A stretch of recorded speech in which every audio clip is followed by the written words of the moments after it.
Welcome to the Jeff Knows Inc. Entrepreneurial Podcast with your host, Jeff Lopes. Jeff has over 2 decades experience as a serial entrepreneur, building brands like Kimura from his home basement to a multi-million-dollar global brand that has sold over 250,000 pairs of boxing gloves.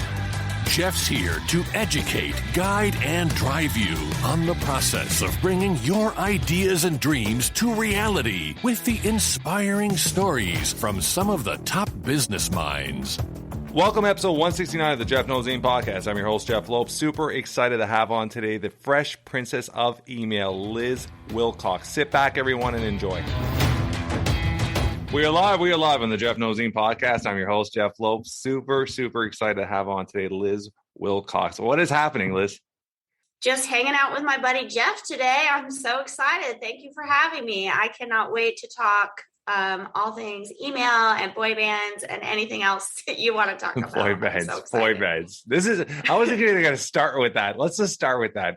As soon as we went live, the first thing I saw was an Instinct poster on the side. She spanned to her left, if I got that right, and we got 3 more of those.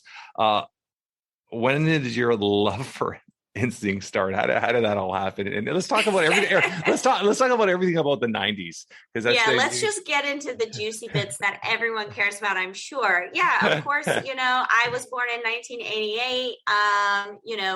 I grew up, listening to the Fresh Prince, New Kids on the Block, New Edition, Boys to Men. And then, of course, Backstreet Boys and NSYNC came out. And, you got to pick a side, right?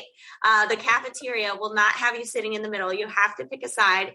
And, of course, I went with my boys NSYNC. And it's just been kind of this, love affair ever since. I also wish that they would reunite, but, they won't, and that's fine. And so I just my very first business was actually an RV travel site where my ideal avatar was a man in his 60s. So obviously I wasn't talking much about NSYNC or the Fresh Prince or, I wasn't wearing my backwards cap. And I just felt like, I didn't much belong in that business, right? I built it. I had crazy success there. I even built a second RV travel business. And let me dive in there. What got you into that business to start with? I mean, there had to be a trigger point or something you saw or a moment of opportunity. What got you into that business to start with? Yeah, sure. So see, we can bring it back. We don't have to talk just about boy bands. So I grew up really poor and I got married. It was a military spouse type of thing. And we were moving from one place to another and the deal on our house fell through. And my ex-husband now, he said, well, we're moving to Alabama. Why don't we just live in an RV? Everybody lives in a trailer there. Sorry to any Alabama listeners. I love and respect you all. And so we moved into an RV and, to save money, being a military family, we knew we weren't going to be there forever. And then I started Googling and I was like, wait, people move these things. You can drive this. And I said, well, I could start a blog. I see all these RV travel blogs. I could do that. I'm smart. I have a master's degree.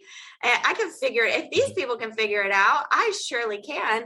And so I started my business. And that was part of it, listen to podcasts like this, went to, webinars, things like that. And everyone says, nail down your audience. And I said, well, I think men in their 60s have money. So that's going to be my audience. And that's who that's who I'm going to go after. Cause like I said, I grew up poor, being in the military, you don't make a ton of money. Right. And I was a stay-at-home mom at the time.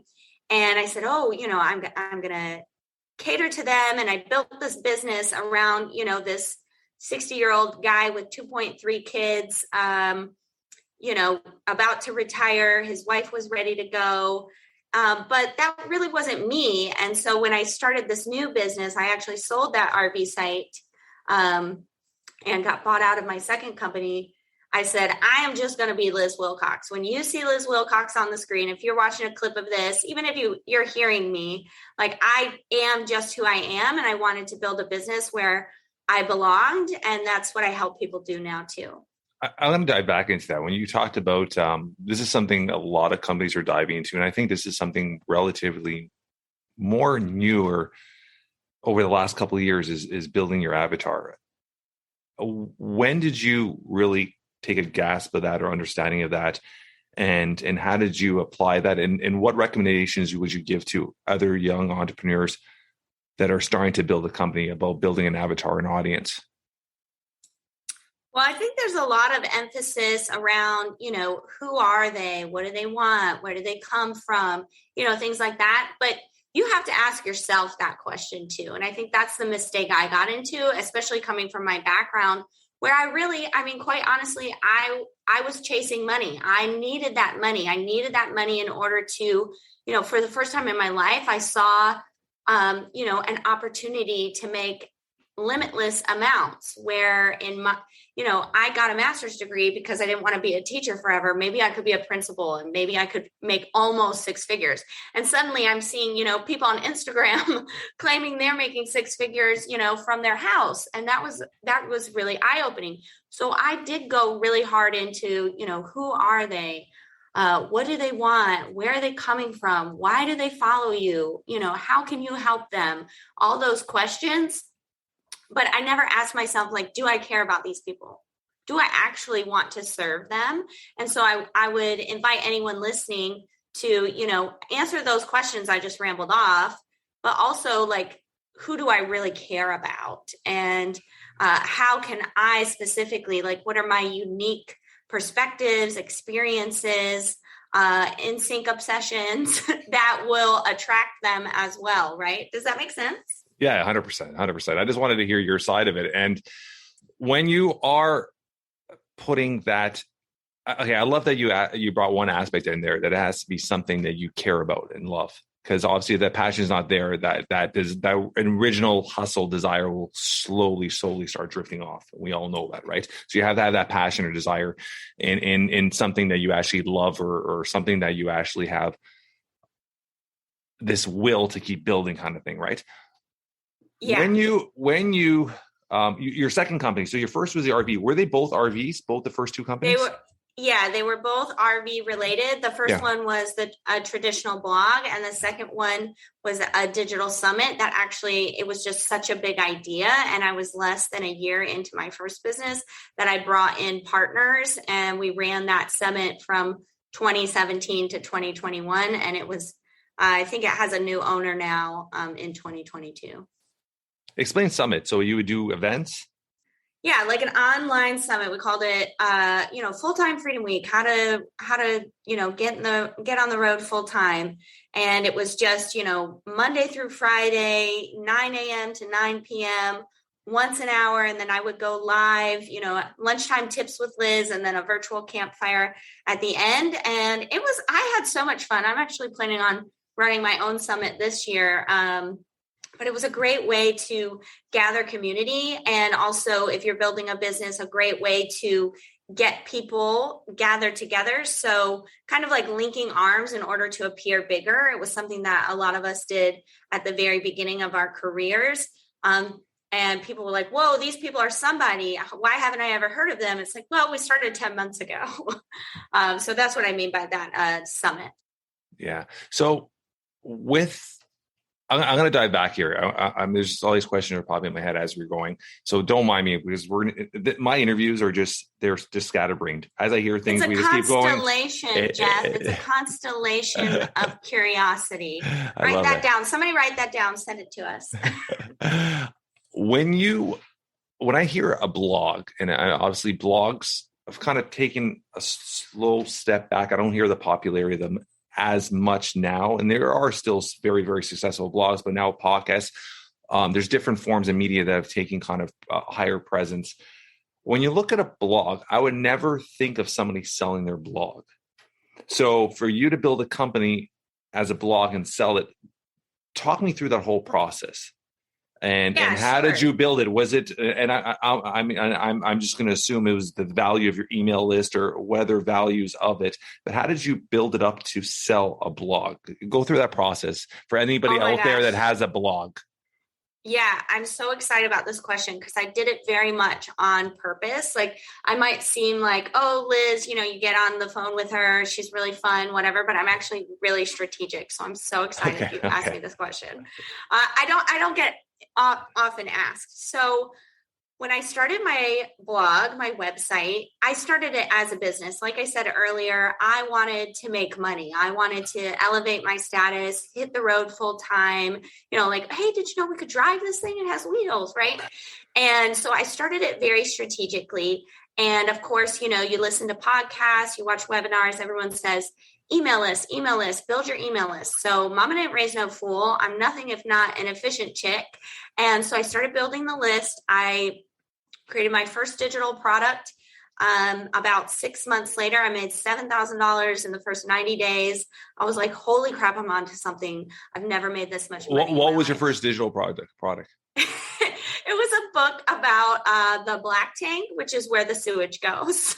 It was called Tales from the Black Tank, a collection of hilariously crappy RV stories. And let that be inspiration to the listeners. Like if you're listening to this and you're like, oh, I just can't sell anything, or I don't know if my idea is good enough. Like if I can sell a book about poop, knowing almost nothing, you can do anything. I believe in you. That's gonna be that line is gonna be the selling feature of this podcast. I love it. Yeah, like let's snippet that, make sure that makes it on Instagram stories. Yeah, so then I created this summit. I created assets for the site, and it was about 2 years in that I realized that, like you said, with the avatar, I was like, well, I don't care. I mean, I care about these people because they're people, but I don't care to sell them stuff anymore. I want to sell this site. I know that I'm really smart. I want to do something else. I don't know what that something else is, but I know this isn't my forever home. Right. Mm-hmm. And so I hired a project manager, and I was making money with ads, affiliates. I was selling my book, a couple other products that I had built over the last couple of years. And she looked at me and she said, Liz, this is all great. And I know, you want to get all this together and build out some funnels, but all of this is other people's money. Like you're building affiliates companies. You're doing this, you're doing that. You need a real asset for your business, like your own digital course. So I said, okay, enough said. I created a course on RV maintenance, and I had 141 people on the wait list. And by cart close, I had made 141 sales. So I really, really knew when we talked about Avatar earlier, I really knew them. What were you selling there? What was your price point for that? Which I think is very important. It was a beta for $99. And again, that's knowing your person, right? These people don't even pay for electricity and don't know what a digital course is. I'm not going to come out the gate asking for $1,000, right? Yeah, of course. You really got to know that avatar. So once that happened, I started selling the course again and again. And within a year, I had 400 students and I had sold the blog. Very, very good. So this is just for another question for the audience that anybody that's running a similar business than you were at that moment. How do you separate yourself from being Liz, the face of this blog, the face of this business, to another individual that could continue running the business? How do you separate that? Because there's a lot of, I was a very strong believer 10 years ago, separate yourself from the business. Because I run a couple of companies, separate myself. Because if you ever want to exit strategy, you want to eliminate yourself as the brand. I've changed that. Now I'm trying to really focus the last 2 years on building myself as a brand. How do you, when you are selling something like that, separate yourself, Liz, separating from the brand to be able to sell it? Does it make any sense, that question? Yeah, 100%. Y'all, we need to stop and pause and go rate this podcast because that's a great follow-up question. I'm so excited. Yeah, so that was a thing. So one of the things I didn't mention was when I started my business, when I, started the website, I didn't know what to name it. So of course, I go into Facebook groups, everyone says, oh, well, name it your name, lizwilcox.com. And, it can evolve with you. If you decide you don't want to talk about RVing later, it's still Liz Wilcox. You can talk about whatever. And so that's what I did. And it was about 10 months in that I realized that one day, like, I'm building an asset. I'm not building my forever. Right. And so I was thinking, well, how can I make this more about the community than about Liz? Right. Yeah. And it was just perfect that it was, about RVing and camping, which is a very communal thing. So I actually changed the domain, changed the name, took Liz Wilcox out of it, put that on the back burner, and then it was called the virtualcampground.com. Okay. And my welcome sequences, all my messaging changed to not be about, let's get Liz on the road. That's her dream. To like, this is your dream. This is what you want. Okay. The virtual campground itself is going to help you. And Liz is the camp host, right? So whatever your business is, obviously camp host won't fit for everyone. But you're basically the facilitator. Yeah, and when I sold the business, that was my main objection was, oh my gosh, well, you're Liz Wilcox. Because by the time I sold it, I was starting to get recognized at campgrounds. I was starting to be asked to speak. I was really making a name for the virtual campground. They said, well, you're Liz. When you get on the screen, everybody loves you. Everybody loves your emails. We know who you are. How can we carry that on? And I had to, show them behind the scenes how I had been taking Liz out of the entire business for years. Even that course I created, I hired someone to create the content. I was in none of the videos. Awesome. Yeah. Okay. That makes sense. Because when we were speaking prior, like my mindset was you were still front faced for this whole project. And then once you try to sell it, how do you just separate? Okay. So you answered that really, really good. Because a lot of people, they're building their brands around their social following, their pretty much their likeness. And then all of a sudden they try to sell that brand and they're stuck with that company, whether they're on a contract for a year or 2 years. There's a lot of moving parts there that really, really could either stop or really slow the process of selling the brand or the company. Yeah, I will say when I signed the contract, I stayed on for 4 months to teach them, the behind the scenes and to slowly, pass the baton. I had a live show. They started co-hosting with me. And then I started just having a little segment and then I was gone. So it was, kind of like a slow wave of them coming in and me going back out to sea to try something new. Right. But it was very, very intentional. It was done. If you're thinking like, oh yeah, I could sell my blog or I'm done with this business, it might take you an entire year to kind of build yourself out of there. But really, I think it's for the benefit of the company because you want, if you have a blog or a website like that, community should be number one anyway. And that was something that I learned doing that. And it was, it lives on today. And now, they're 3 times as big. I was definitely the bottleneck, right? I love that. That was my next question. Like, how is the company thriving today? So you said they're 3 times bigger now. Do you keep in contact? Do you follow them? Is it a curiosity still there? Yeah, I do. And it's so funny. Sometimes I'll be scrolling on my Facebook and they're sharing old blog posts or old content and I see my face. And it's, it's fun and it's awesome, but it's also kind of cringy. When you're first starting out, for me, I would take a picture of anything. I mean, my first book was about poop and you can Google it. The cover is hilarious, but, and I see that and I'm like, oh my gosh, I can't believe I did that. But then I think, I can't believe somebody bought that and is still using it. Like, I guess it wasn't so bad after all, Liz. But yeah, the company is thriving. I actually had dinner at the time of this recording about a month ago with them. It's been really awesome to see something like, I feel like that made me a true entrepreneur. Like I built something and someone saw value in it enough to, pay me cash money, baby. So let's jump into your second venture in the RV. Was it a very similar company? Was there a non-compete put in there? Like, how did that work for the second company? Yeah, there was a non-compete. It actually ends in like 1 week. So I could start another RV blog if I wanted to. I won't. But there was a non-compete, which actually, so I went into email marketing and with the non-compete, I couldn't give any of my marketing tips, emails to anyone in the RV industry at all.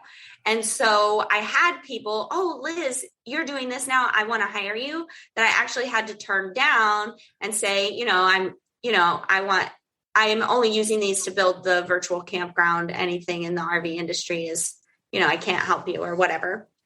But actually, I loved that they did that. At first, I was like, oh my gosh, how am I going to get clients? Yeah. But I loved that because it forced me to really you mentioned it earlier, the word hustle and grind and figure out how I was going to attract other people and really dig into what you see now on the screen of the branding and who is Liz Wilcox and what are her skills, and, branching out into different industries was really, really awesome for me, actually.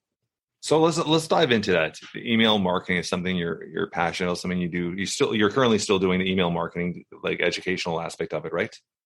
Oh yeah, I'm the fresh princess of email, baby. Let's talk about that. Let's talk about that, because I think that's something that I still have a passion for, and I think a lot of younger entrepreneurs getting into starting their first business for the first time, or being self-employed for the first time. They really focus a lot of attention on social media, focus a lot of attention on maybe the customer service aspect, but they don't focus attention on the email lists, which is so massive for retention. Well, let's talk about that. Let's talk about the benefits of that. Let's talk about some strategies, some lessons in there. Let's dive a little deeper into the whole email aspect. Sure. So for me, like I mentioned earlier, I'm nothing if not efficient. And so when I kept hearing people say, oh, I wish I would have taken my email list more seriously, I would have done X times as much, right? Yeah. I was like, oh, well, I guess I better take my email list seriously. So like Jeff mentioned earlier, the value of my blog, sure, I had sponsors, I had ads, it was really the email list. When I sold my email list, or when I sold my website, a couple years ago, the open rate, I had about 5,000 or 6,000 people on the list. It was 3 years old, and the open rate was nearly 50%. Which is really high. Yes, very high, in case you don't know. Even with crazy Apple iOS updates, that's still insanely high. Yeah. And how I was able to, 141 people on my email list, or on the wait list for a course, 100% course sales, was because I really, dug deep and leaned into that email. So email marketing, I wouldn't be a proper email marketer if I didn't tell you own your own list. We don't own social media. Sometimes Facebook, Instagram, WhatsApp, it goes down. Who knows? TikTok is still a very new platform. Who knows what kind of regulations, what kind of changes they're going to be making to, I've even heard they're changing, their audio right now and how they, push stuff out. That kind of stuff is constantly changing. Yeah. But when you have a podcast, when you're building, when you're first freelancing, whatever, if you can get people onto an email list, they are literally giving you permission to email them. And there's something about the inbox that is, for lack of a better term, intimate, right? Yeah. It's the same as your mailbox. You go out to your mailbox. Oh, that person doesn't live here. That's a bill. I'll open that when it's due. Oh my gosh, Jeff sent me something. I'm going to open this right away. I can't believe he sent me something. Yeah. If you do email right, it's the same way. Oh, that's a bill. That's spam. Oh my gosh, Liz Wilcox sent me something. I've got to see what's inside, right? And you dive a little bit more into that. How could you separate yourself with that? Because people are being bombarded on a constant basis with emails. How do you separate yourself to make yourself stand out? Yeah. So what I call it the email staircase. First, you've got a follower, right? You get them on your list, and then you turn them into a friend, and then you turn them into a customer. So with the followers, go back to the top of the hour when we were talking about, digging into that avatar. Who are they? What do they want? Where are they coming from? Why do they uniquely follow you? And this is what Jeff said, I'm trying to lean more into that personal brand. There are a million email marketers out there. I'm not, I didn't invent this stuff. But why would someone follow me? There's a unique perspective that I have, those unique experiences that make me stand out. And that's part of, what would make you stand out in the inbox. Yeah. But also to turn them into a friend, you just got to do 3 things. You have to invest your time in them, right? Stay stay up to date in your industry. Like if you're a travel blogger, stay up to date on travel regulations. If you're an email marketer, I've got to know the latest on updates, right? My people have to know I'm investing time into the industry, right? I have to share in a relatable way. I talked about this earlier with my RV travel site. I was not talking about NSYNC. That was not relatable. Maybe I was bringing up the Grateful Dead, right? that would be relatable. And then you have to stay top of mind, be consistent. If you say you're going to email on Tuesdays, dang it, get your butt in the chair and email every Tuesday. That's going to show them you're investing, you're staying top of mind, and you're sharing in a relatable way. And that's how you stand out in the inbox. I love that. So give a little couple tips on great ways to increase your email list. And obviously you're saying creating a product, creating different devices. Give me a couple ideas on how to build an email list.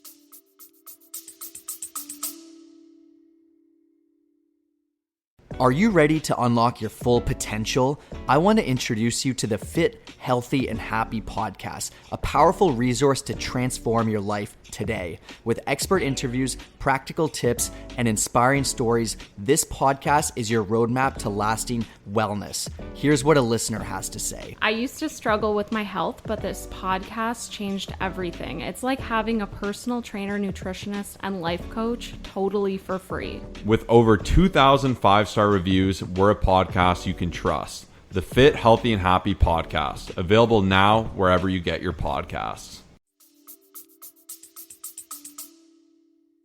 Sure. There are lots of different ways to build your email list. But the main thing I want you to think about is just a couple do nots. I don't want you to have to stress about paid ads. If you're brand new and we all see it, especially if we're getting into service provider or blogging or anything, we all get those ads and we see people, everyone's building their list through paid ads. I never had any money like that. I've built all my email lists organically. Yeah. But basically what I want you to know about list building is that it's going to be a slow growth, but it's essential to your business. Yeah. It is a money-making activity. And it's not just about getting to the highest number possible. It's about coming back to that avatar stuff we've been talking about. It's about finding the right person that cares about you and you care about, right?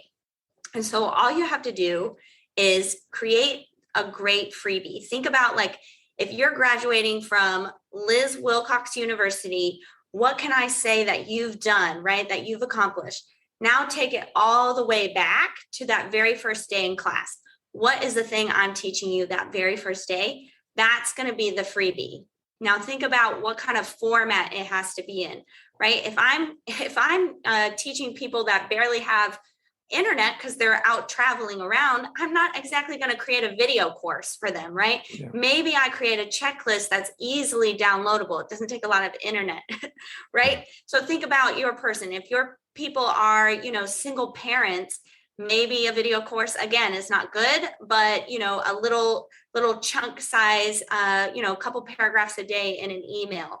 Or if your person is a full-time business owner, a video course is a great idea because they are, their butt is in the chair 40 hours a week. They are taking things very seriously. They have the time to invest in that way, right? So think about who it's for and the best format for them.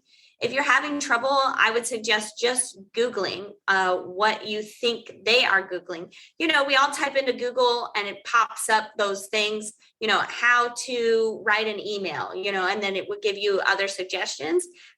Think about it that way. Look at your competition. What are they doing and how can you do it better? Or how can you do it in a different way that stands out? I love that. So you are a strong believer in focusing some attention on your competition because you hear, and there's different directions on it. I mean, you hear a lot of people talk about, and I talk about this all the time. I mean, there's a lot of moments where I really don't focus on my competition. I focus on the best quality I could offer for the business. My main company is a product service business where we provide boxing martial art equipment to gyms. We build, design it. So a lot of times I never really focus on my competition. I focus on offering the best price, best point, and just push this product as much as you can. but there are a lot of advantages of also looking at what your competition is doing to kind of be ahead of the curve or hit a different angle in the road away from them. Is there moments where you look at a business and be like, you know what, I'm not really going to focus on competition. I'm just really going to focus on what I could offer the best I could? Yeah, I think it all boils down to like what stage of business you're at and what your mindset is. Like if you are getting really down on yourself, focusing on the competition, be like a horse with blinders on. Just do what you can when you can, and put out what you can, right? But if you're at the beginning stages, you definitely want to look at, what's the norm? What do you like about that? And, in what ways do you want to disrupt that? Right. And so it is important at some stage in your business to look at what other people are doing.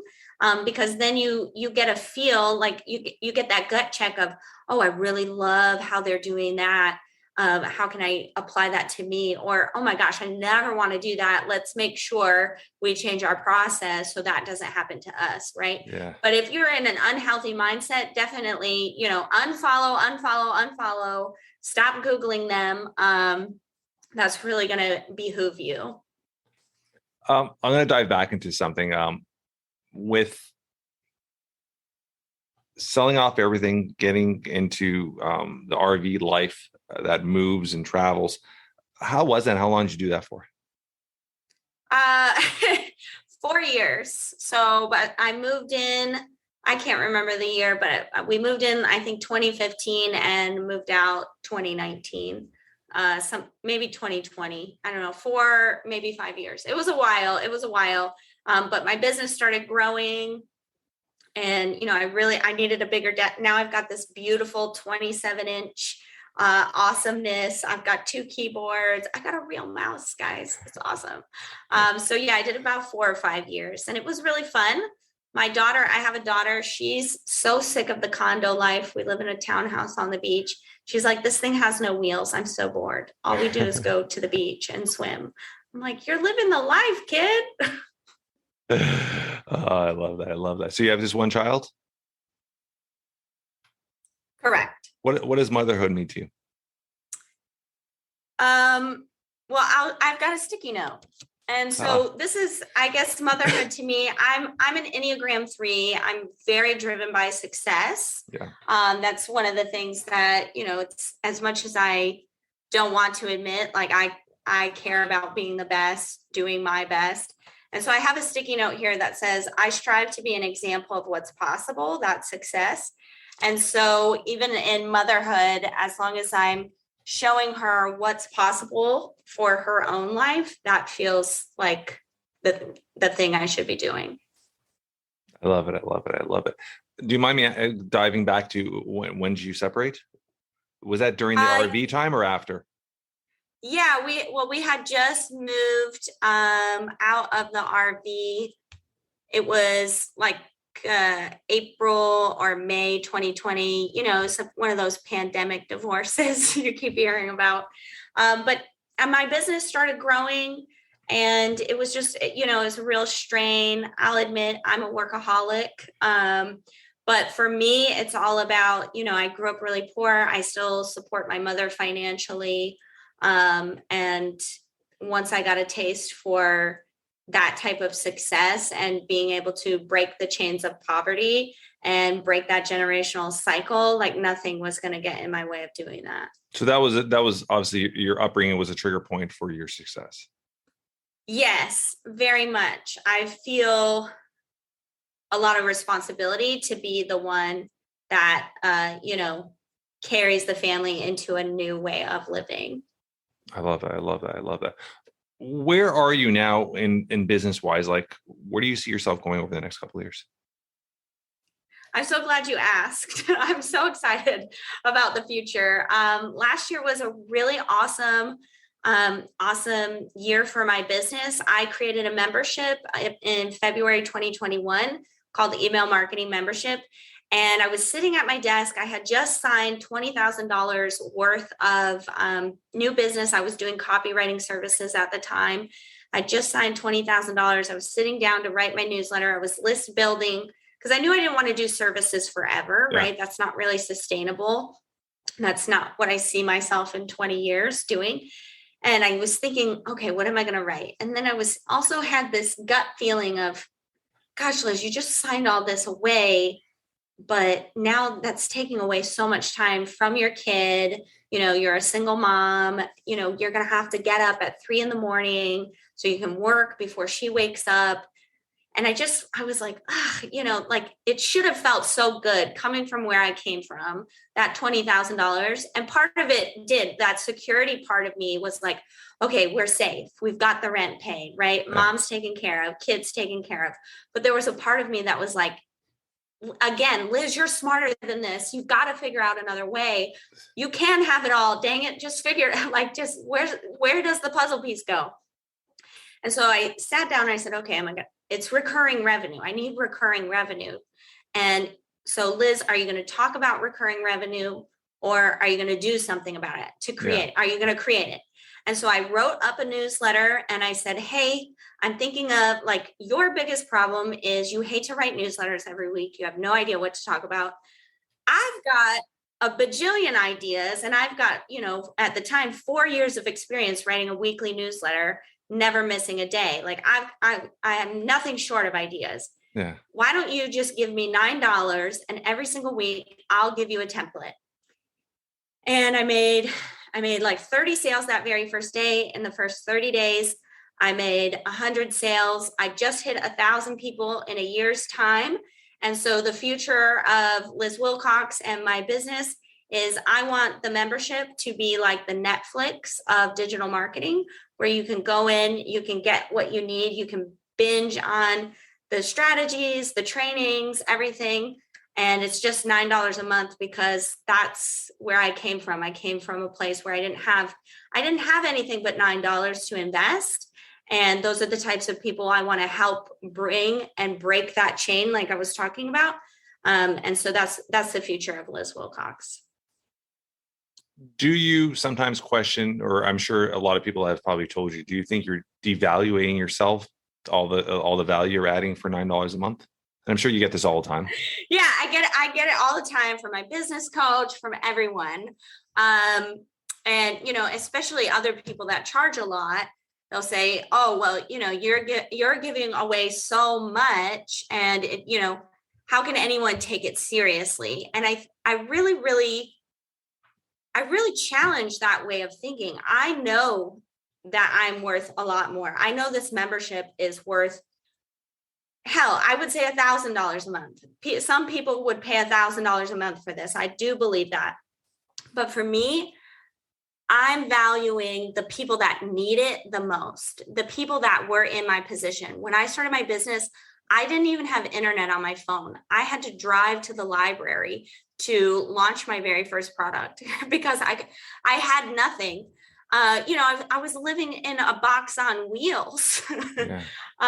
You know, I've been hungry. I've been homeless. I've struggled. Just the other day, I spent $200 on groceries, and I was stressing, and I had to laugh at myself and say, like, Liz, you actually have the money. Like, don't worry. And I've been in all of those situations, and I think about those moments where I had to choose between, you know, the groceries and buying a course to build my business. I had to choose between keeping my mother on 8 Mile in Detroit with no refrigerator, or building my business. And that is a disgusting feeling. I hate that feeling. I never want anyone to purchase something for me and to have that, well, if I buy this, which I know I need, I believe in myself so much, I know I need this, but my so-and-so, my whatever, needs to just as strongly. That's why I charge it. Now I'm getting upset. But it means so much to me to be able to help people. I mean, the passion is obviously, the passion, the honesty is obviously there. So which is pretty amazing. Have you ever, and I'm just doing this just to inspire the conversation here, but have you ever even thought of doing different tiers? Because I've thought about that. I think for me, something that I might be going towards, because now I have retired my copywriting services. I set myself up with my bookkeeper all of 2021. I was able to save an entire year's salary for myself so that I don't have to stress about, about paying the bills, getting my mom, whatever, right? And I worked really, really hard on that. And so for me now, it's about designing, what the best thing is. And I think, and creating more content, like more social media. I've gotten email down. I know what I'm doing. So now it's, being able to play around with social media and grow in that aspect as well.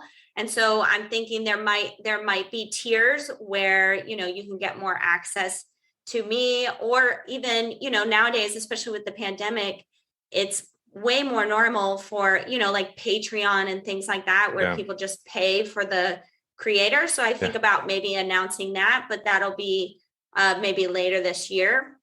I also do an annual sale where, you can pay $108 for the entire year. That goes off really, really well. Yeah. I mean, it's still a very, affordable year cost, right? I have a couple other questions. These are just things are just randomly going through my head. Let's talk about Fresh Prince. When did you fall in love with Fresh Prince and Seinfeld? Let's talk about your TV journeys and so fun. So with the Fresh Prince and Will Smith, I've always been a huge admirer of Will Smith and what he was able to do. And one of the things I really, really admire about him is he always stayed true to himself. Will Smith started off as a rapper. He's won the first rap Grammy ever.